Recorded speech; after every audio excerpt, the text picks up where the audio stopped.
Fox News is now streaming live on Fox One.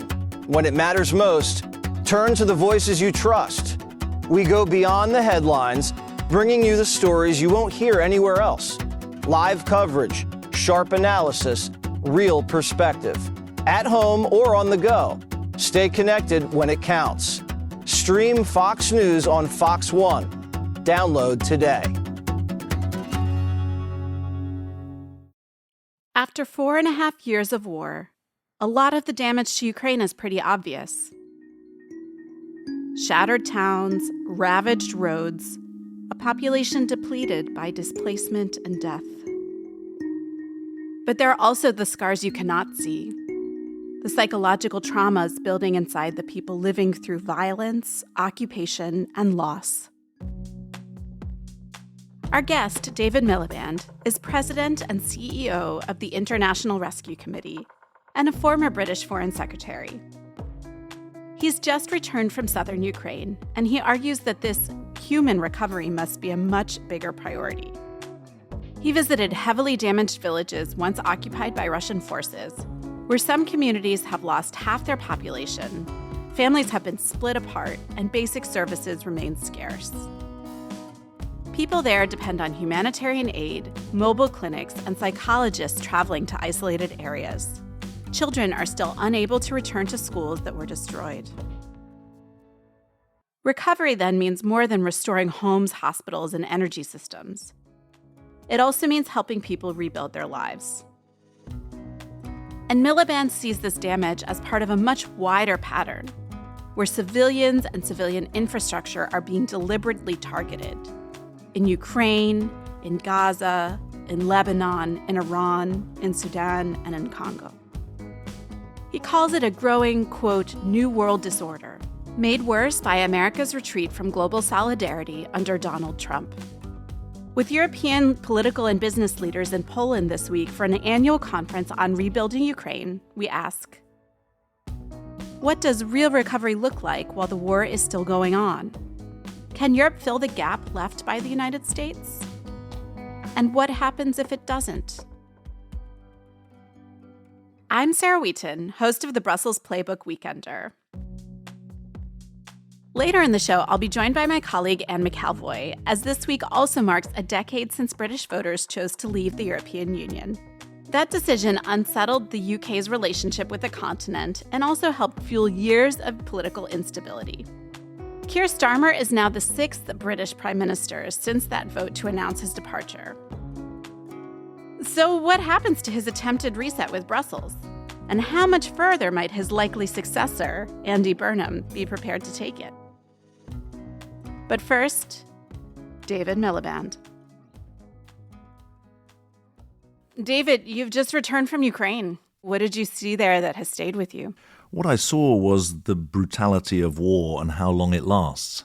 Obviously, the macro political commentary is that the last 6 to 9 months have been bad for Russia on the battlefield and been, quote-unquote, good for Ukraine, the Ukrainian resilience. But what you see the minute you talk to a Ukrainian is that the loss, the division in the sense of family members who fled to Europe and beyond, and also the destruction is there.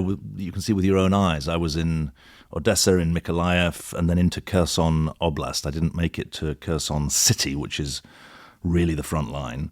I was visiting International Rescue Committee programs, but the visible and invisible scars of war are just in your face every moment of the day. And I think that it's really important at this time when there is this more hopeful, if you like, narrative about the war and its direction and what it represents, that we don't forget the sheer brutality and abnormality that exists for every single Ukrainian, whether they're in the country or beyond.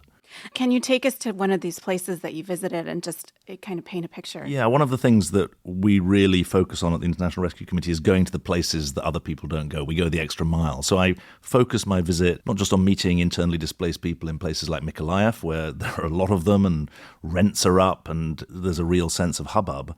I went into villages now of 300, previously of 700 people, villages of 1,000 people, previously of 3,000 people, so quite isolated, beyond the reach of of government. What I want to conjure up for you is 3/4 of the buildings destroyed, because these are villages that were previously occupied in 2022.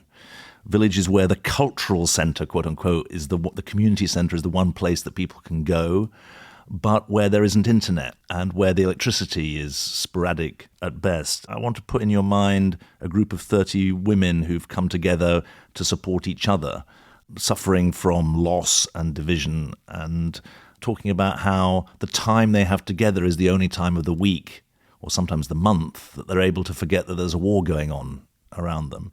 Also a group of kids, if you're 10 years old or 12 years old in Ukraine, you had COVID when you were 4 or 6, so you were online, and now the war means you're probably learning online if you're in an isolated community as well. So these are young people who've really have been robbed of their education. And so I think it's the invisible scars that are as present in my mind as the very, very visible destruction that you can see. And yeah, speaking of those invisible scars, I know that mental health and kind of the psychological trauma aspect was a big focus of your visit. Yeah, I think it's really important. Obviously, in almost all societies, mental health is a sort of poor cousin of physical health when it comes to the operation of health services. In a war, the trauma is as present as the physical losses that are suffered on the battlefield. It's very striking to me that the psychological support, the mental health support that we were offering in these remote places was so valued. I asked women and a smaller number of men, how important was this to you? They said, look, it's a lifeline, translated. I said, could you have talked about this before the war? They said, no, it's totally taboo to have the idea of mental ill health. And I think if you're thinking about the medium term, both in terms of the resilience of the country through the war and any kind of rebuild afterwards, the human side of this is almost as important as the military side. And one of the contributions we make, we do quite a lot of mobile health work. We do quite a lot of support for kids who've been traumatized. But the mental health side for the adults, I mean, some of the estimates are 15 million people in mental health need. I mean, I don't know how you live through the war without having a mental health. Yeah. And so what does this, is it sort of group support groups? I mean, we do both individual psychological support. So you go and meet one of our doctors, one of our psychologists, and group work. It was quite interesting to me to talk about how does a hybrid form of psychological support work. The doctor said to me on Saturday morning, look, once I've met the person, then the online becomes possible. If that person has internet at their home or has other way of being in contact. If you've never met the person, it's very, very hard to make the online work. Obviously, we're always trying to scale. The difficulty of some humanitarian programs is that they have high impact for a small number of people, but you can't scale them. We're always looking, I mean, it's a country of 40 million people after all, so you've got to think big. And one of the things that I think has to happen in response to the real crisis of global aid is that we really target the most impactful, most evidence-based, most scalable, most cost-effective programs. And there's no question in my mind that this mental health support qualifies as that. Mm. And going back to a point that you made about rebuilding, actually this week, political leaders and businesses are gathering in Poland for a major conference on rebuilding Ukraine. Russia is still, though, destroying homes and essential infrastructure. So how do you rebuild while the destruction is still happening? Well, I think it's first of all important to recognize that resilience of the Ukrainian infrastructure is absolutely critical when you've got an opponent in Russia which is avowedly targeting civilian infrastructure. I mean, that's contrary to all international law, but that is what's happening. So before we get to rebuild, we've got to talk about resilience, water systems, electricity systems, energy systems, especially in a country where the temperatures get so low in the winter. So I think the first priority is that. Now, in that context, the unblocking of European support for the Ukrainian economy is very, very significant. This 90 billion euro loan that's now been agreed with Prime Minister Orban having been defeated, there's now full agency, really, for the European Union to support the Ukrainian economy. The Ukrainians are the prime authors of their own defense, but Europe is now stepping up in a serious way. However, I think it's also important to recognize that in significant parts of Ukraine, you've got thriving business, not just in the defense sector, but in other sectors as well. European investors, European markets are absolutely key to that.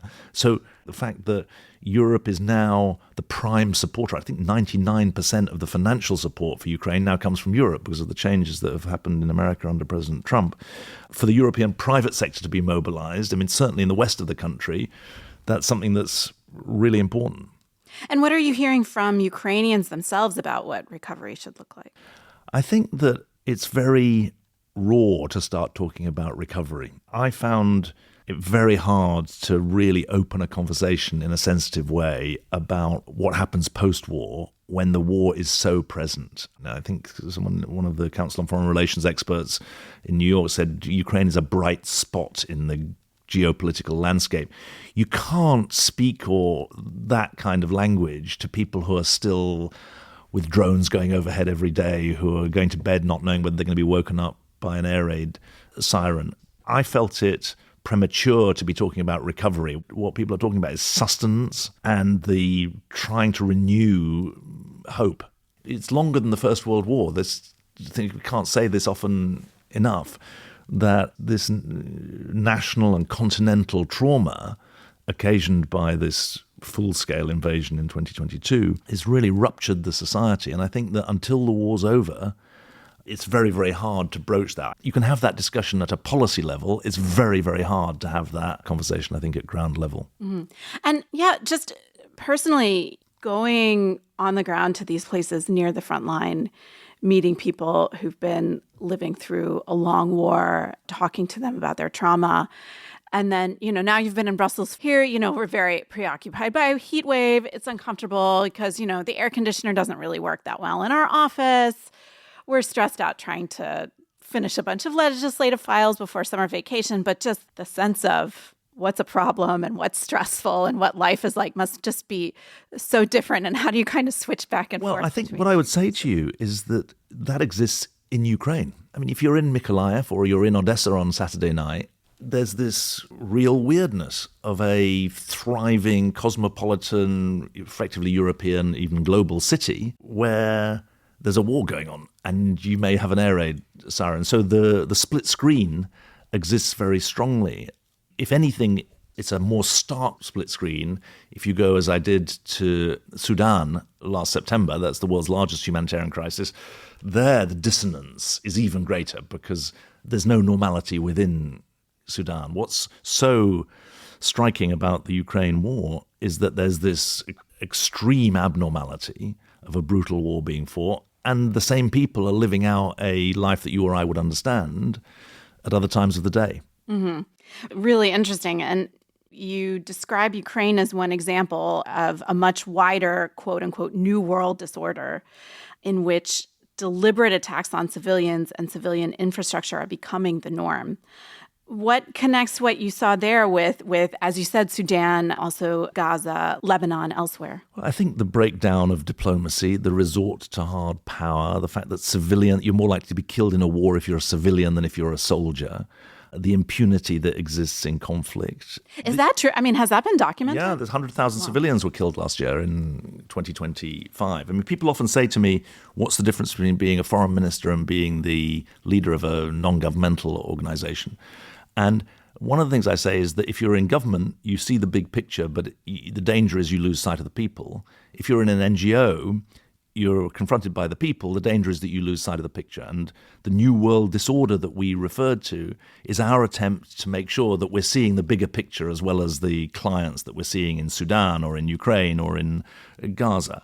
That new world disorder is about the breakdown of the stabilizers that previously existed. The United States was a big anchor of the global system. It's not playing that role anymore. The buoys, the buoys that you need to put out around the boat to stabilize things are having to be built as these conflicts are going on. And it's running up a down escalator because the guardrails against the abuse of civilians, the guardrails against the targeting of civilian infrastructure, the guardrails against the blockage of aid flows, which is something that we face, those guardrails are being broken every day. And so I think it's really important that, as well as being an agency that stands for efficient, effective, impactful, innovative, cost-effective aid, we're also drawing attention to these broader geopolitical factors, because as sure as night follows day, what starts in Ukraine or in Sudan or in Iran doesn't stay in Sudan, Ukraine, or Iran. We've seen that with the Iran war.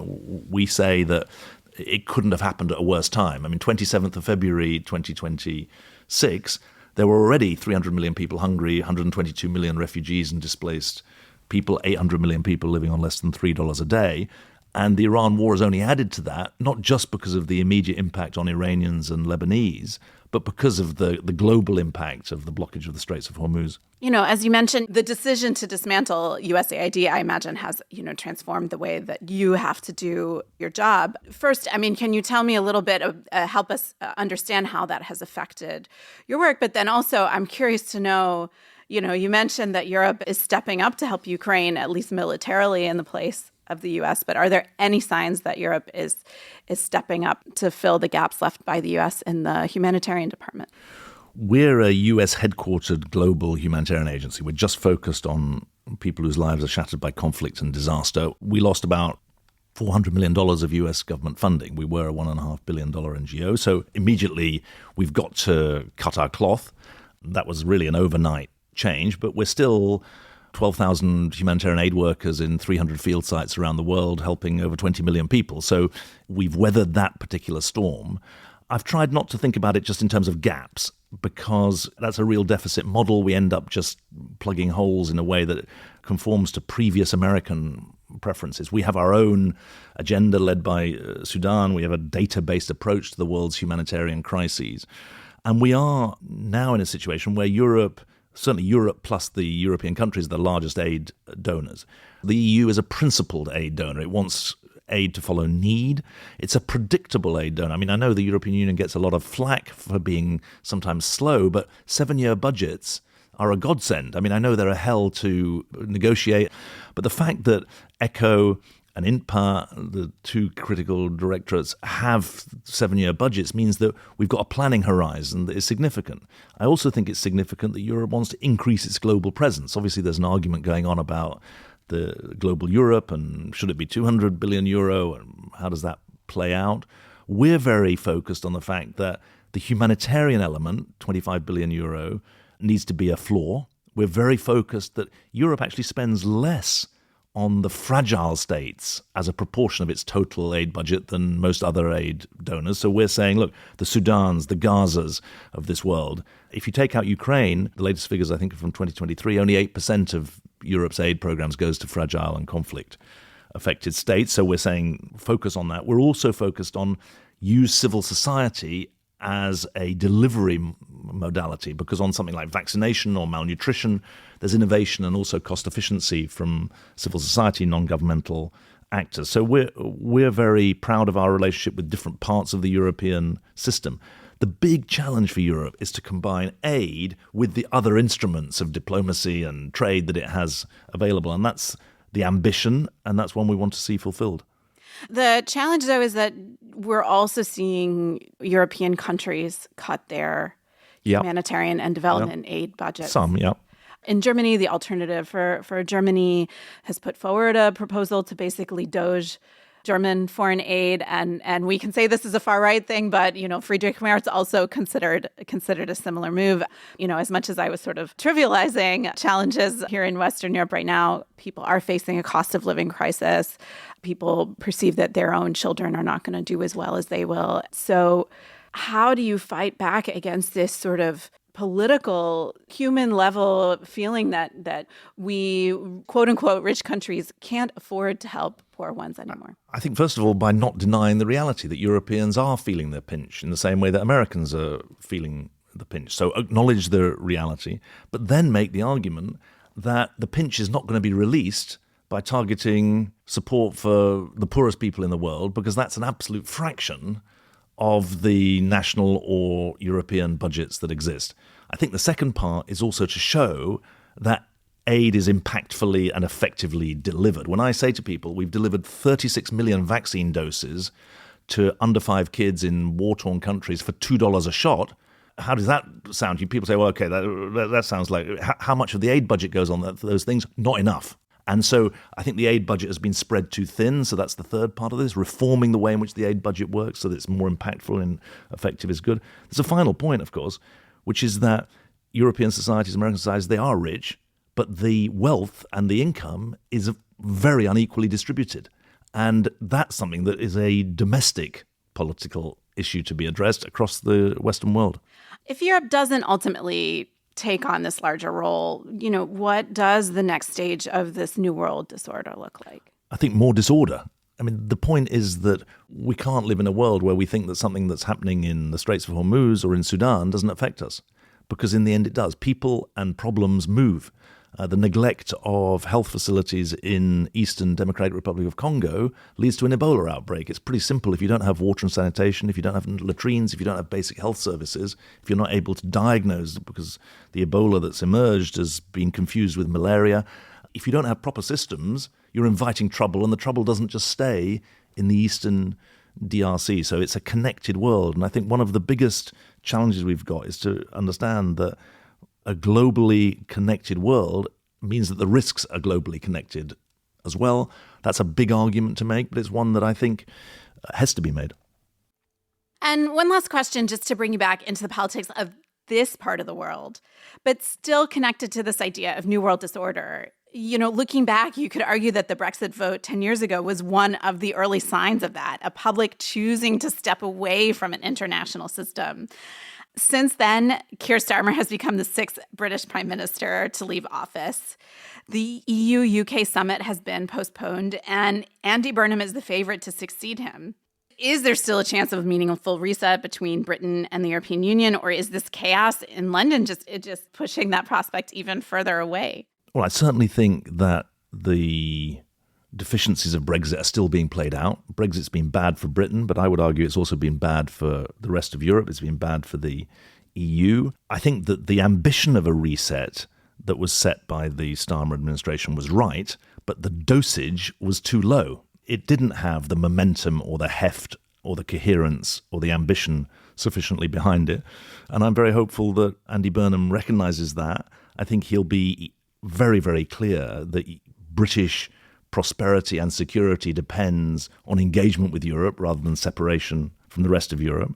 The Russian invasion, the full-scale invasion of Ukraine, 6 years after Brexit, showed the folly of Brexit because it's set us back in terms of the way in which we forge a coordinated European response to its number one security threat.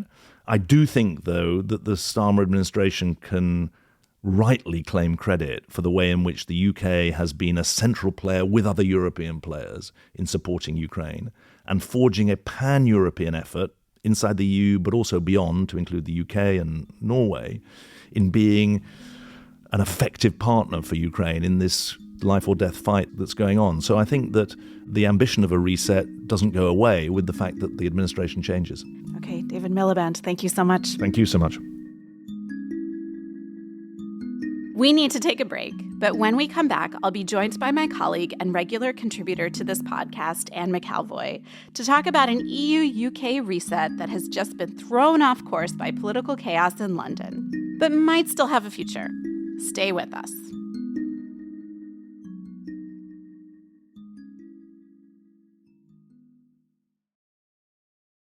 I wrote a little song to remind you, Choice Hotels get you more of the experiences you value. The Cambria Hotel's got it all. A rooftop bar, have a ball. Cocktails up here feel just right. Is Cambria amazing? All right. Bring a date, your team, or even your mom. Book direct at choicehotels.com. See you on the roof. And it's a pleasure to have you on. And I have to confess, I'm a little intimidated because, you are the best interviewer in the newsroom. And I feel like I'm in the wrong chair a bit here. But thank you so much for joining us. Sarah Wheaton, I will take that. Sarah's going to look after my performance review this year. It's the 10th anniversary of the Brexit referendum this week, and almost exactly to the day, Keir Starmer became the 6th prime minister of that decade to announce his departure. So to what extent can we blame all of Britain's political instability since 2016 on that vote, or would this have all happened anyway? I don't think it would have all happened anyway, Sarah, but I do think that whichever side you were on in 2016, whether you were hoping that Brexit, and remember that many people did, I know that can seem quite odd, sometimes to audiences in Europe, there was a bit of a feeling that maybe this could work, could reboot the UK. And then there were those who would say they'd been proved right, that it didn't work out like that. You just added trade frictions with the largest trading bloc on your doorstep. What's been gained? You've had a lot of years of very bad mood, not least in Brussels, I think we could fairly say, towards the UK. And it was hard for the Starmer government, even coming in saying, I really want to reset, can we please be friends again? There was a very bitter divorce. Certainly, it's not the whole problem for the UK. We had COVID, as did a lot of other countries, a lot of economic pain. You can see that across the EU and beyond. We had a lot of homemade problems as well. We hadn't really decided if we were going to be this outward-looking Atlantic global nation, or did we see our future in Europe? And sometimes we fell in the middle. So I think it is a mixture, but Brexit has certainly played a role, and I think you can see concrete harm to the economy if you look over this decade. The big loss now for Europe, at least temporarily, is that this EU-UK summit was supposed to be planned for late July, but it was postponed in the wake of Starmer's resignation. It was meant to finalize things like deals to ease food trade, connect the British and EU carbon markets, and let more young people live, work, and study across the channel. What went down over the last few days that led to this postponement? Well, the first thing that went down, frankly, is that the EU pulled the plug. The EU pulled the plug. Okay. Yeah, absolutely. The EU pulled the plug. There was no way that London would have pulled the plug on this. I think the original idea, and I've followed this closely, was you had a minister, very assiduous minister, very close to Starmer, called Nick Thomas-Symonds. He had made a good relationship with Maroš Šefčovič, the chief negotiator on the EU side, you will know well, Sarah.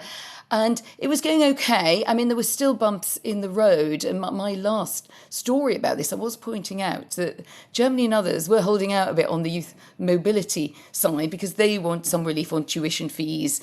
If students go back to being able to go back and forth, do they still basically get cheaper tuition fees? That's really difficult for the British uni sector. And it's the kind of thing where people would say, well, hang on a minute, we're not in the EU, and there are lots of things we're not getting. Why should we give cheaper fees? Our universities are relatively quite good vis-a-vis some of our European competitors. But, that was the sort of thing, it was tricky. And you were seeing member states saying, well, I might not want so many baristas, or maybe my service sector isn't liking this. That said, it was, I think, Ursula von der Leyen was very keen it should stay on track. There it was, and then suddenly, change of Prime Minister. And I think on the EU side, the killer point is that constitutionally, as a UK official put it to me on the record, the EU side said it was going to be difficult to have a negotiation signed off by a British Prime Minister, handed over to a new Prime Minister, likely Andy Burnham as the successor to Keir Starmer, now pretty much nailed on.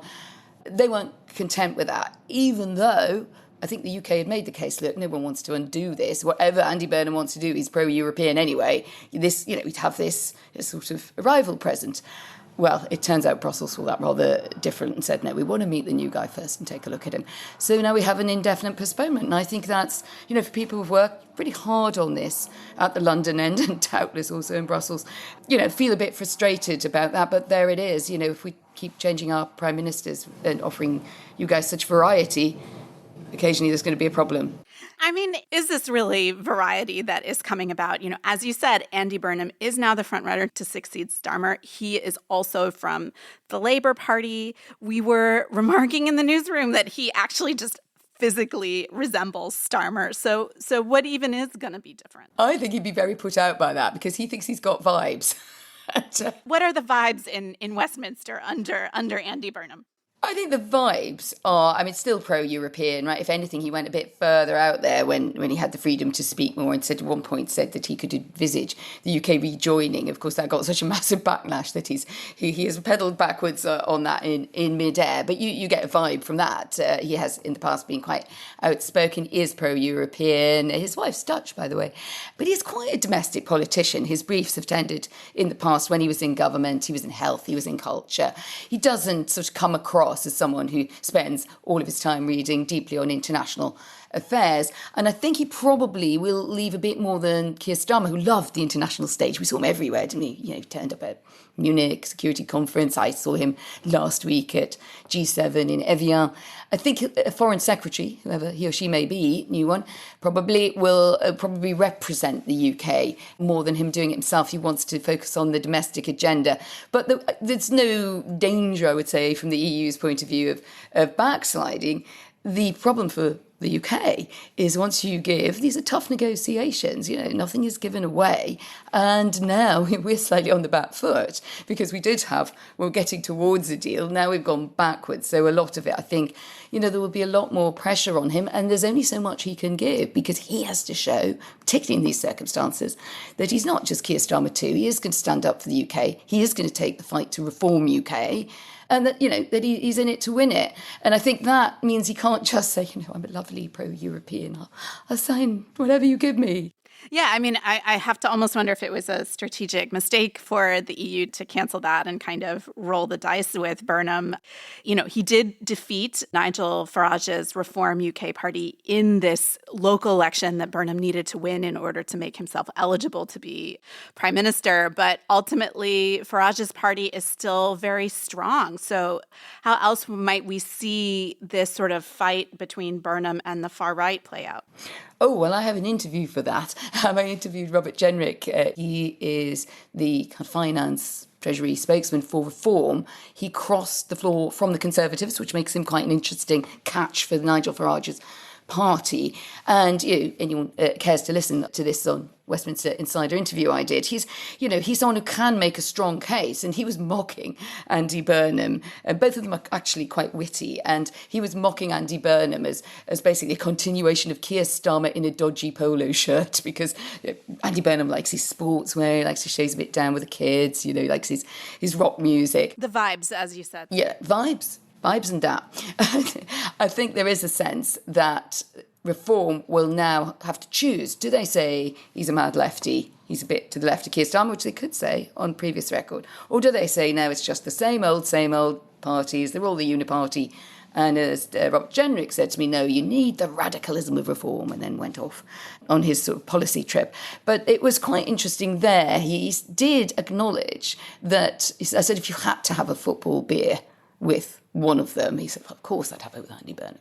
So I think for Reform, there is a bit of respect for Andy Burnham, the Reform slayer reputation from the Makerfield by-election. So Reform, really confident Reform win at the big local elections in May. When it came down to putting Andy Burnham into the mix, it turned out very differently. Can he bring that to the national stage? That's what Labour need. Whatever you think of Nigel Farage, who kicked off the referendum for Brexit, he is the change maker in British politics. And a lot of what we're talking about is, at the foot of the not entirely beloved in Brussels, Nigel Farage. So, trying to stop him, that's the ask. Yeah, and I actually want to pick up on another interview that you did, the one that we played on this podcast last week.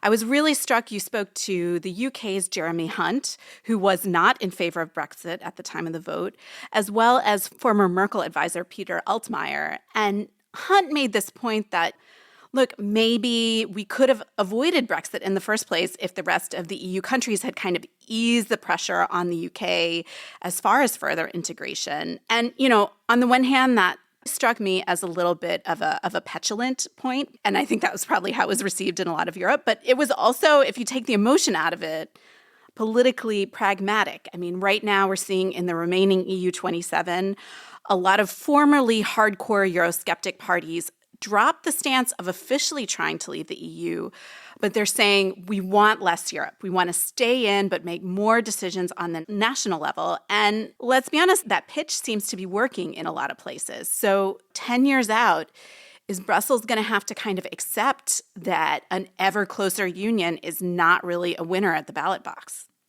Especially if you're trying to enlarge the EU in the light of the challenge in Ukraine, or even possibly find some quite messy way to get Ukraine into or towards EU membership. Yes, I do think that's true. And I think Jeremy Hunt has a point. I think what he's saying is he was in a government that he feels didn't get that much help. I think Peter Altmaier, speaking from the Angela Merkel memory bank, saw it rather differently. But I do remember, because I covered that at the time and I followed Merkel for a lot of years, there was a bit of a tin ear. And I think it was probably especially so in Germany, which was like the pleas of David Cameron to Angela Merkel to just loosen up a bit. This idea, freedom of movement, that we cannot ever do anything about that. And I think Britain felt it was not treated as a key member state, that immigration clearly was going to drive at least a great part of the Brexit result, because some people were very irritated by the EU, but most people didn't have very much to do with it. To that extent, we do feel like we're just further away. Just does feel a little more disconnected, even if you can take the fast train. And I think that's what Hunt was trying to say, that if the EU went on in this way, it would get the same bitter lesson again and again. The other view has always been, well, Brexit, I don't know what you make of this, Sarah, maybe interesting what your view is, that Brexit sort of inoculated Euroscepticism to an extent. Well, don't do that, you'll end up like the Brits and no one will talk to you for years. Yeah, exactly. These Eurosceptic parties, the Le Pens of the world, even Geert Wilders, even Viktor Orban before he lost, said, look, we're not going to try to leave the EU, but instead we're going to occupy Brussels. And indeed, in 2024, we saw these parties do very well in the European Parliament elections.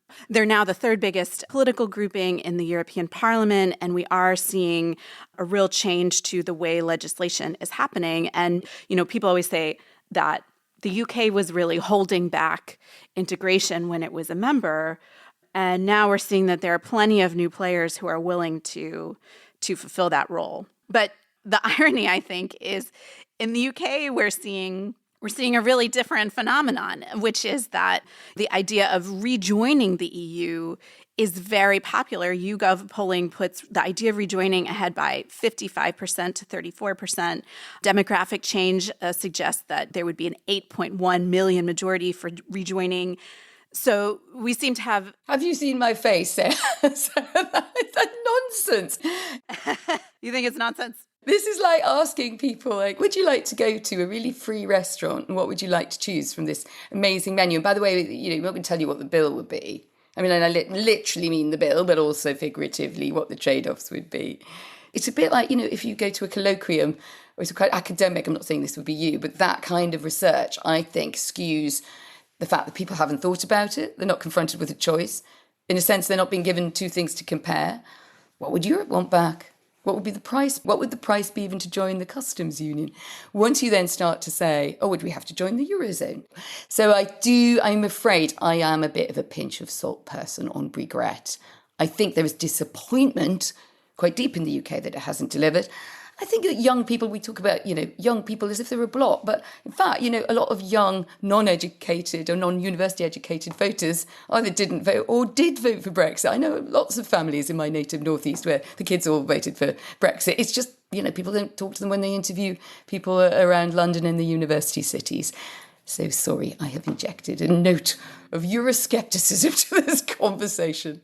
But that does maybe a bit explain the phenomenon that we're seeing, which is, on the one hand, you have this polling, academic and maybe fantastical as it might be, that a majority want to rejoin the EU. But at the same time, the architect of that departure, Nigel Farage, or the rhetorical force behind that departure, is, as we've been discussing, very popular. How do these two political realities exist at once?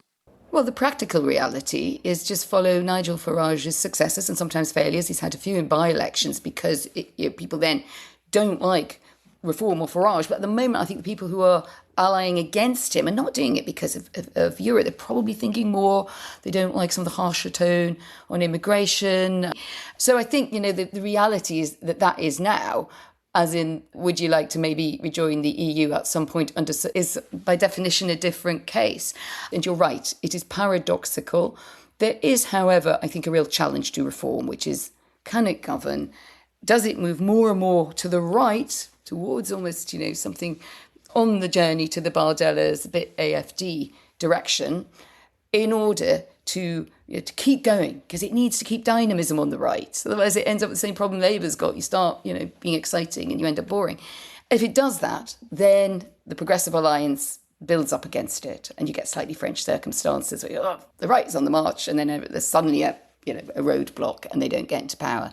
And of course, we don't do easy coalitions in this country, and a lot of parties wouldn't want to go with reform. So I don't think they have a clear road. But, if you say who is filling stadiums, rallies, who do people want to rush up to on the street when they see a politician, it's probably still Nigel Farage. Sometimes they want to shout at him, but that's fine because he's okay with that. He's a populist. All right, Anne McElvoy, we'll leave it there. It's a pleasure to get your insight directly. And next week, you'll be in the driver's seat for this podcast. So thank you so much. Sarah's making me do the work next week. Get out in the sun. I've got to have a break sometimes. Thanks so much for having me. Okay, that's it from us this week. Make sure you subscribe to The Weekender by going to the Brussels Playbook podcast feed. That's where this podcast lives. And do get in touch. We'd love to hear your ideas for future guests and topics, or your thoughts on anything you heard in this episode. You can leave us a comment or send us a message or voice note on WhatsApp. You'll find the link and number in the show notes. You can also email us at podcast@politico.eu. Thanks as always to our audio producer, Saga Ringmar, and to our supervising producer, Deanna Sturris. I'm Sarah Wheaton. See you next week.